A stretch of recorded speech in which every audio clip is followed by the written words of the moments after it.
What's up, guys? Our Wrestling Podcast back at you with another episode. This is Dave Vicious, along with Justin Total Package, Craig the British Bulldog, and the Nature Boy Joe, bringing you our perspective on the world of professional wrestling. No inside sources, no ties to the industry, just stories from the diehards, sharing opinions with you. Today's topic, Mount Rushmore of top matches. For audio fans, give us a listen on Apple, Spotify, SoundCloud, and iHeartRadio, or watch our videos on YouTube at Our Wrestling Channel, and check out our exclusive content on Daily Motion at Our Wrestling Podcast, or on social media. Give us a follow on Instagram, please, at O.W.P 2019, or on Facebook at Our Wrestling Podcast. What? Whoa. Oh, no. What? No, That was a lot. That was a lot. No. That was a lot. It was a lot of anger there. I'm sorry. I'll stop. That was a lot. I'll stop talking. What's up, no, guys? I was just saying, go, Dave, go. It's not what I saw, but it's okay. He was saying, I'm "Welcome sorry, back, Joe." and I'm sorry I was late. I'm sorry I was late. That's why. Sorry about the anger. It's all good. I'm here. I'm staying. Yes? Yeah, I don't want to. What's up, buddy? I don't want to do this topic. I don't want to do this topic anymore. It's hard. It hurts my All mind. these Mount Rushmore shit is hard. I don't like Before we started this, Jess said I suggested it, and then I immediately regretted it. I don't like any of And it. we're like, and we all said, let's do it. We're like, oh God, why did we agree to this? But we're gonna do it. We're gonna So many We're matches. gonna fucking do it. Matches so are hard. many There's only matches. 4 spaces for Yeah. the most impactful matches. Now, this is the same criteria. Joe might have some additional things to add, but this is also matches that mean the most to us. We're not going to try to say this is what we think the definitive Mount Rushmore of greatest or most impactful matches in wrestling history are. There's been millions of matches. There's only 4 goddamn spaces. I don't know what to do.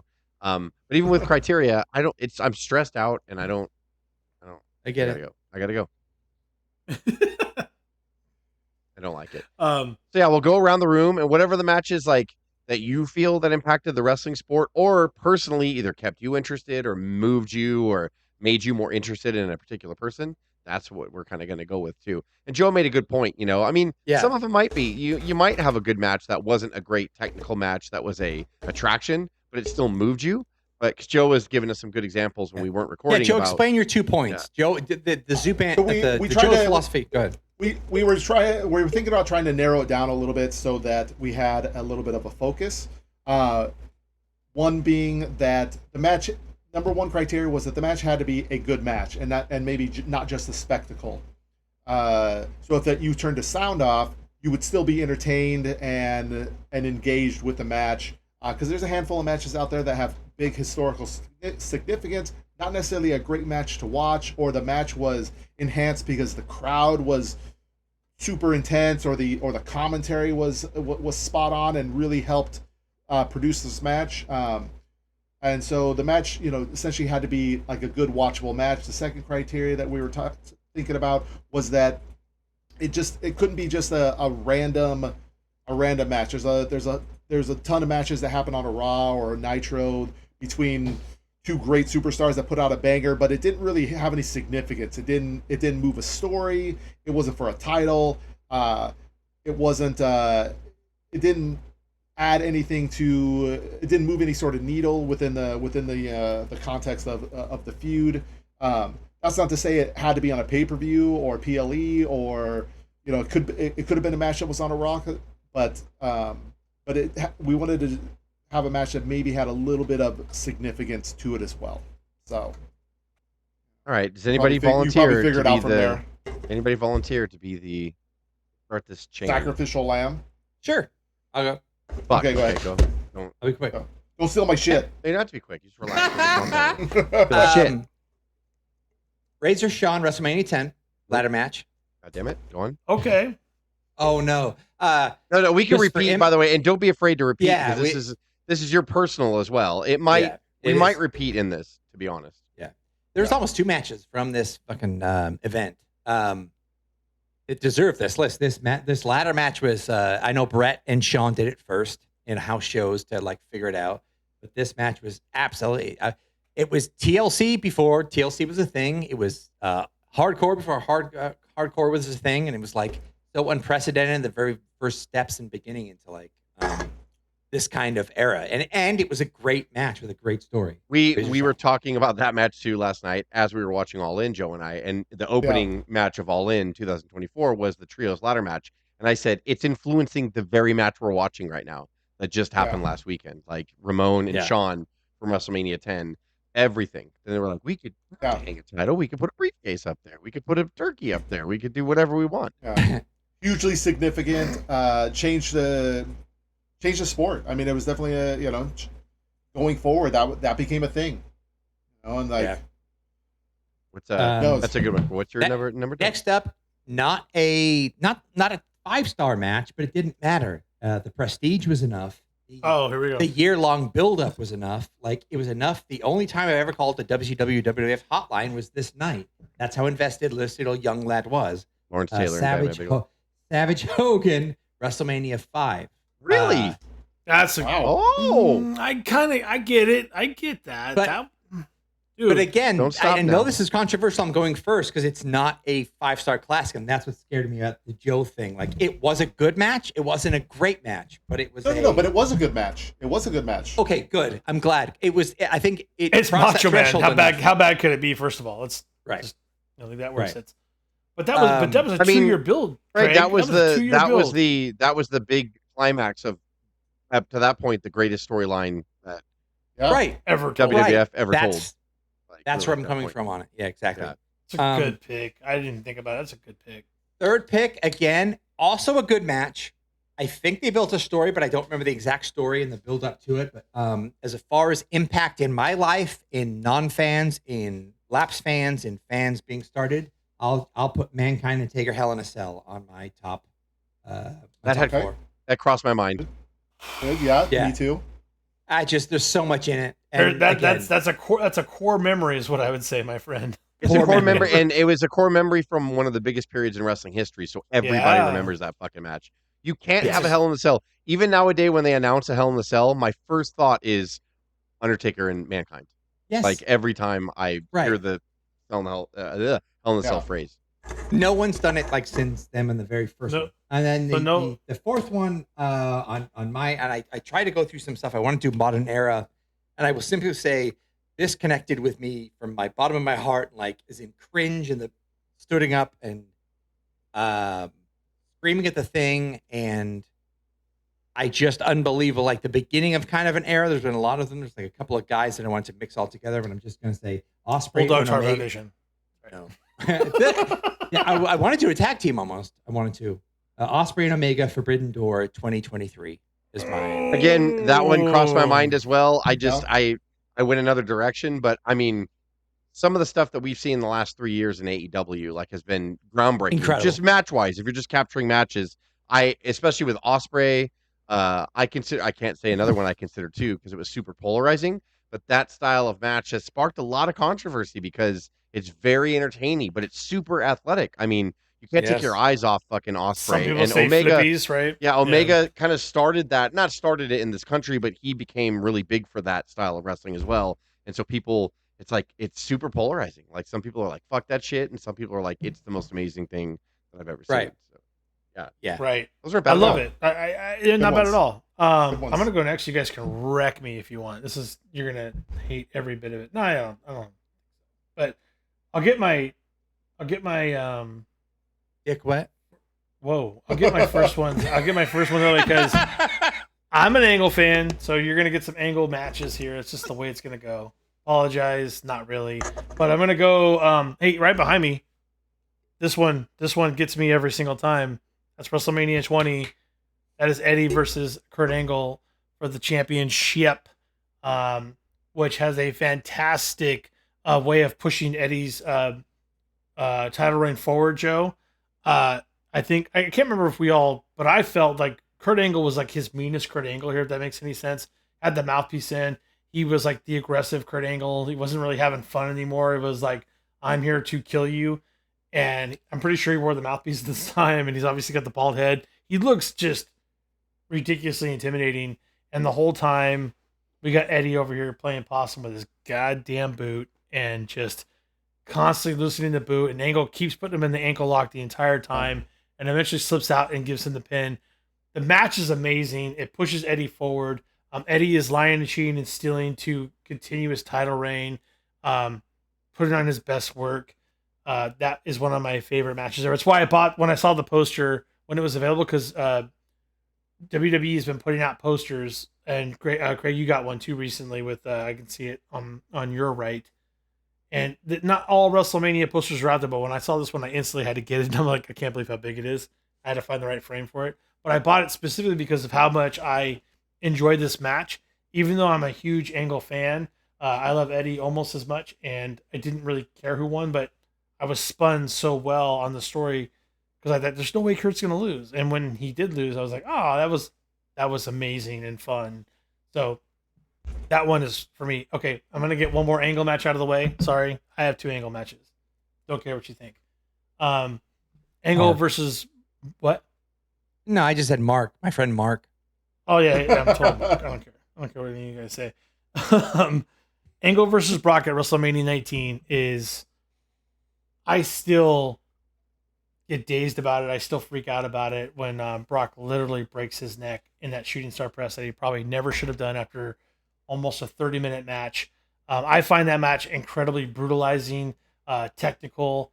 Both men are at the peak of their careers. And by the way, both of them are injured, and one of them gets injured even more, and they still put on an incredible match. By the way, Dave Meltzer rated it as a 4.75, which I'm still like baffled by. Oh, because Angle never got a 5-star from Meltzer. Angle has never received a 5-star match in So his stupid. career, if you can believe that. Yeah, it's whatever. It's whatever. We can talk about that. I don't fault any of those first 2 picks, Dave. That's great. Yeah, good. But that one is a favorite for me. Okay, this one is another core memory for me, and I don't know why this one. I talk about it all the time because some people say that there are better matches with Sting versus Vader, but for me, Sting versus Vader in a strap match at Super Bowl III in 1993 really bothered me in a really, really in a good way. Like, Vader is absolutely brutalizing, and I love everything that Vader ever did. I loved how he just threw forearms at people. I've seen him go almost straight up stiff, where it looks like they're doing shoots on each other. They're just punching each other. Not necessarily with Sting, but and Jess has talked about this quite a bit, which is why Sting is on his Mount Rushmore. Sting can do it with anyone. Sting can get in there and won't back down. And he didn't back down with Vader. He gave Vader as much as Vader gave him. And I think there was a bit of respect there. And those matches were better than they ever should have been. That strap match for me, though, like I'll watch it. I'll watch it all the time. It's one of my favorite matches. And it's one of my favorite feuds. And we talk about it quite a bit. The last one, I wanted to give a little more time to it because I have to explain it because it sounds like an easy gimme. But it is Omega versus Okada, and it's Dominion in 2018. And this is a 7-star match, I believe, by the way. Did Meltzer really give it 7 stars? I think it is. It's like 6. It's like 6.9 or some bullshit. It's out of control. But here's the thing. I'm on a plane back from a training seminar for a company that I used to work for. And my buddy, who also likes wrestling and still talks to us today, and went to WrestleMania with us, said, "Hey, you're not too tired, are you?" I'm like, "No, I'm not tired at all." He's like, "Let me show you this match." And these are the set of matches that he put on. He put on Omega versus Okada, which I'd never seen before, ever in my life. He's like, "I know you're a WWE guy, but will you watch this?" I'm like, "Yeah, I'll watch it." I started watching this match, and I was just like, what is happening right now? This is the most amazing set of moves I've ever seen. These guys are punishing each other with a lot of technicality and a lot of theatrics and high-risk moves. I believe that these matches brought on New Japan to be able to get back on top in a lot of ways internationally and to be able to come back to the States. And that spreads New Japan over into Cody Rhodes and others creating All In, creates AEW. If not for this spark for me, I would not even have known about the newness and differences of New Japan Pro Wrestling at all. I would have never have known what they were doing. It was because of Okada and Omega that completely changed my perspective on wrestling, on modern wrestling of today. And this was the match that absolutely did it for me. I love this match. I love almost every match that they ever put on together. These guys are amazing. I hope Omega makes it back soon. We miss him, but that for me is a total game changer. Core memory on a plane that my buddy saved to his laptop. Said, "Will you watch this with me?" and it changed. It's why we started going to Long Beach and watching New Japan Pro Wrestling. It's Nice. why we started to get back into it, and that was a big one for me. Sorry, Nice. that's what happened. Cool. Good. Joe, do you want to go? Or Yeah, I'll go. Yeah, man, that's hard to follow up. Both those, all of those 8 selections there. I'm gonna go. I guess I'm gonna go way back to start it off, and I just remember watching. I didn't watch it live. I watched it on. I found this tape. I found a VHS cassette of it years after it happened. I love it. And like I think just maybe on one of our trips to like where we're driving to Corona and San Bernardino to look at video stores to try to find stuff. Like a hole in the wall video store. And I just always had fond memories of this, and I think it changed. This is the first time they did this format, and then have obviously done this format for the last going 35 years in some fashion, one way or another. And I'm gonna just say the initial War Games at Bash '87. Oh, wow. Yeah. That's great. And you had the Four Horsemen and J.J. Dillon against the Superpowers Territory and Road Warriors with Paul Ellering, and it's so violent, and just for me, that's why I liked watching NWA. It just was more real. There was violence, like they had the badass cage, and there's blood, and everybody, and they're I think they make JJ submit by taking a piece of wood and just jamming it into his forehead, and I was like, this is awesome. But and I think it has some historical significance because it's the first one. I think Dusty Creed. It's the first one. Idea. Yeah, Joe, real quick before you go to the next one, what was the one? I can't even remember who did it, but someone made him submit with a piece of the ring. They tore it off and put him in a move with it. I'm trying to remember. I don't know. It was in War Games at WCW. I could have sworn, and I almost think it was a Freebird or something that they put into the finisher. But that kind of stuff totally imprints on me. War Games is fantastic. I have a War Games sweatshirt from WWE now. I think I'm so happy that they brought it back, Joe. It's one of the best things. Oh yeah, it's ever. awesome. It's so good. Sorry, go ahead. Okay, I'm gonna go to and actually, Craig, I was surprised that you didn't say this, but I just remember watching this live and getting excited and like jumping out of my seat and screaming and like the close finishes and everything, and it's Brett and Davey at SummerSlam '92. Yeah, it's a good match. It's a really good match. I was thinking as I was putting the list together, I was even thinking about I think an unpopular opinion is everyone always talks about a certain match from WrestleMania 3 is like the be all end all of matches. I think that this match blows it out of the water. I think that this should have been that this is the measuring stick for matches that came after it of like the excitement and the false finishes and the story and two faces going against each other and Wembley Stadium, and it was just intense. And I remember just like the false finishes were so close that I remember just jumping out of my seat watching it live. So and I was disrespectful. I spit on you guys when Bulldog won, I think. I spit. Why? There's a story. I don't remember that. I know. I don't know why I did it. It was obviously disrespectful, and I would be upset if I did it to myself. Did you literally spit on Bulldog, us in the room? I did. When Bulldog won, I spit on Joe, I spit on Jess, and ran out the front door. And I believe that both these guys were like, "What the fuck?" And like they were legitimately pissed. But I did. I spit at them. I don't know why. I think it was a camaraderie back and forth at Bulldog versus Brett. It was rude. Why would you spit on a fucking person? Were we all telling you that Brett was going to keep the title? Is that why we all thought that there's no way Brett was going to lose? No, it was just me exploding, and then just like pure emotion was like, fuck you, pah, pah, and then running out the front door. To be fair, that's because at the time you were part of CNR. And okay, try to explain that to the audience. Great. Oh, I don't even know how to go. I don't even know where to begin. We ain't got that kind of time. That's funny. The next match. So I had a hard time. On this next match, it's between same two guys, but they had two incredible matches within about 6 months of each other, and I had a hard time narrowing it down. But I'm gonna go Bret Hart and Austin. Wow, 2 Bret matches. Yeah. Wow. But I get it. I'm gonna do WrestleMania 13. I I was really thinking SummerSlam '96 or Survivor Series '96, when Brett had just got back and Austin was hot and they were doing the whole like shit man thing and like the promos and everything. But I think that as much as significance as the Survivor Series has, and maybe even a little bit of a better match, maybe not a better match, but I think the significance of the WrestleMania one had a little bit more, was a little bit more important. Right. And the last match is a newer match, and maybe I'm a little bit biased because I saw it live, but I'm gonna have to go with the MJF and Bryan Danielson Iron Man match. I get it. I get it. Yeah. One, not only was it like, it was just, not only was it a great match, but I think it redefined and categorized a match that I always thought was kind of boring. You know, Yeah. in fact, when You've I went said to that before.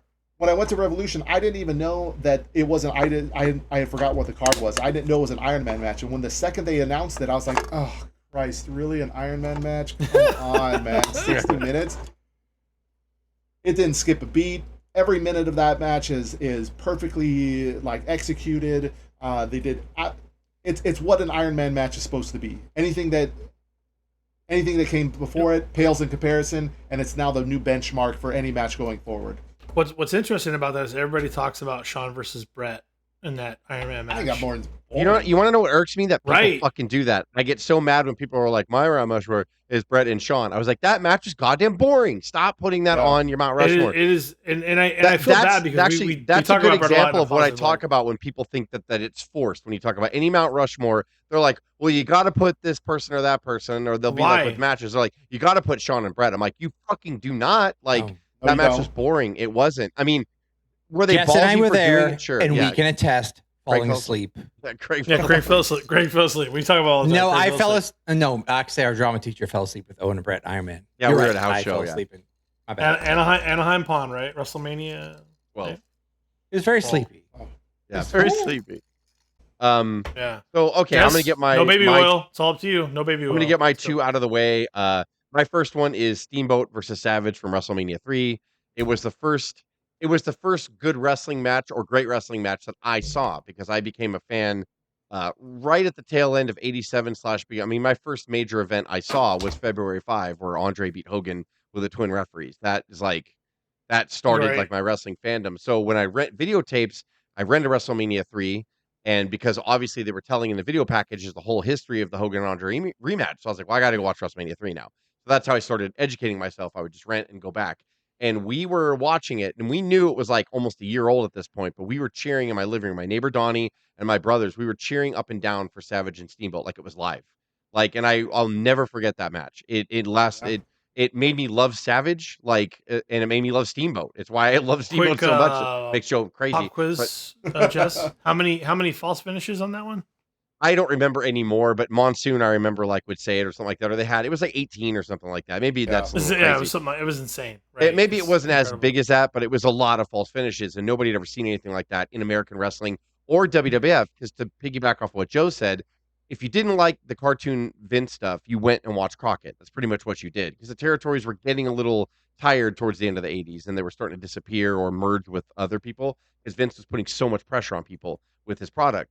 So it was the first one that even hardcore wrestling fans, that didn't like the Bubblegum, they didn't like Hogan, they were like, well, Savage Steamboat's pretty fucking good. Like they had to admit it. Like they had to admit it. And it was such a great, and I know it gets shit on sometimes because it was so rehearsed, but that's the way Savage liked to do his stuff. According to Steamboat, in a quote, 21 false finishes. He's all 85. And I'm all, okay. He's like, 97. And it's I'm out. It's like the basket keeps getting bigger. That's got to be my first space in my Mount Rushmore, because that's a fan. But I mean, I think you listen to Edge and Christian. Solid choice. Everybody, even Michaels was just like, we all saw that match and we were like, okay, you can wrestle well in the WWF and you can get featured. And that, I think, inspired so many people. Like for generations, people were like, Savage Steamboat. And the Bret and Bulldog was eerily like that. It was for the same title. Like it was just this eerie way you do things, and you have back and forth, and you can make it work if you push hard. I mean, Steamboat was face, Savage was heel here, but I mean that is always going to stick in my mind. I love the match. Like to this day, I could still watch it. It's a fantastic match. My second one is what Craig had. It was Ramon and Michaels WrestleMania 10 in the ladder match. I mean, still to this day, like it influences people. It influenced the whole TLC generation. Hardy, the Dudley Boys, Hardy Boys, Dudley Boys, Edge and Christian, like all of that was influenced. We enjoyed that because of the ladder matches. By this Uh, one match.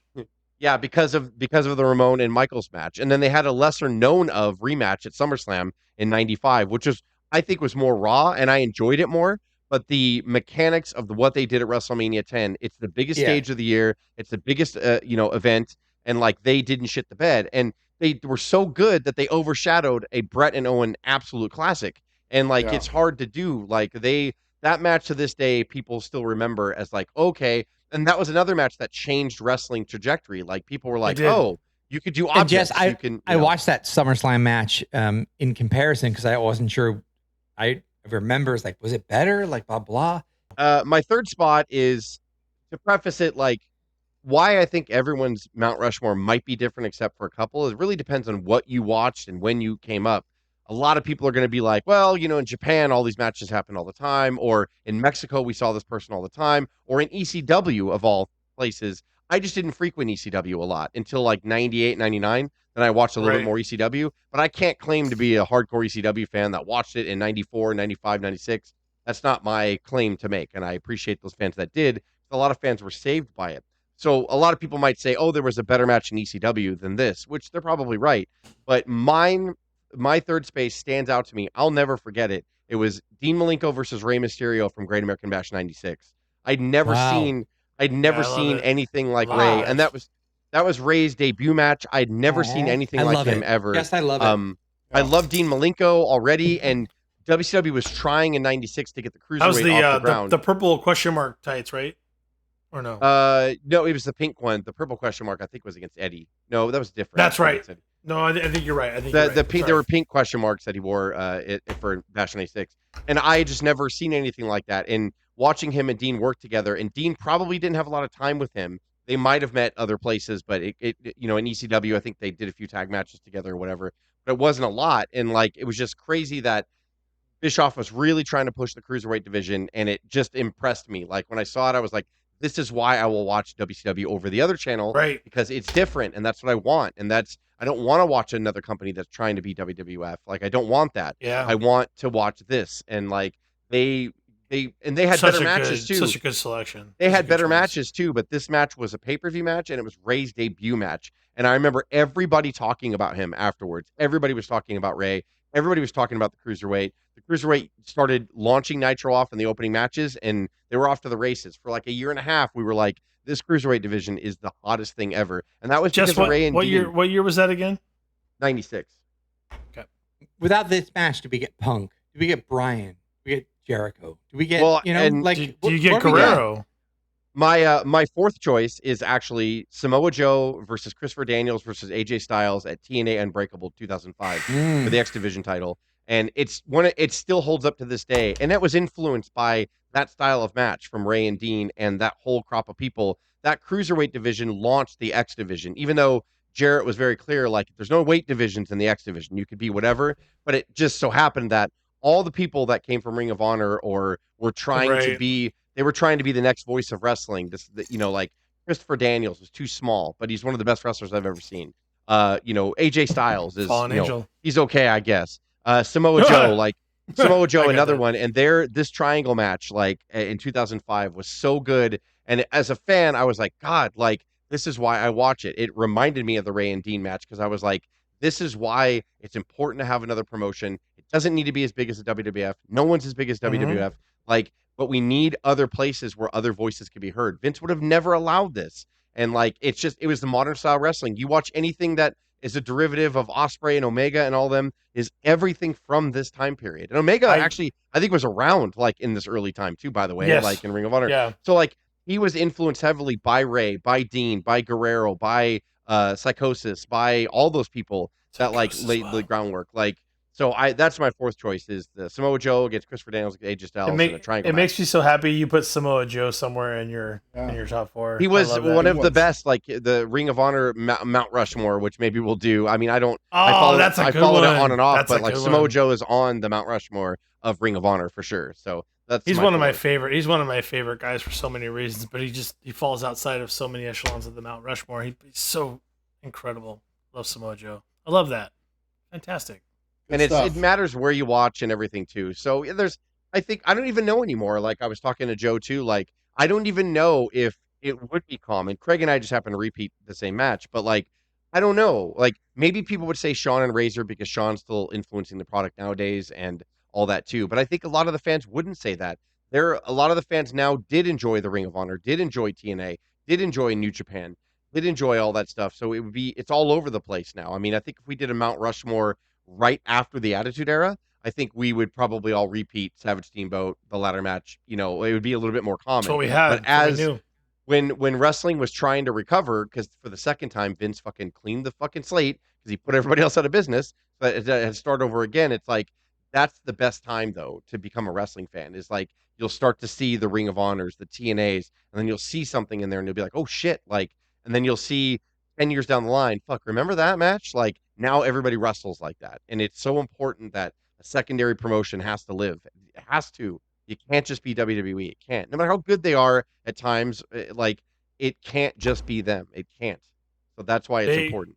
they are the best they've ever been just right now, and we still need secondary work for other people We need to all come of back it. and We forth. need, yeah, New Japan. We need AEW. We need everything. We need all of it. TNA, 100%. We need independence, all of it.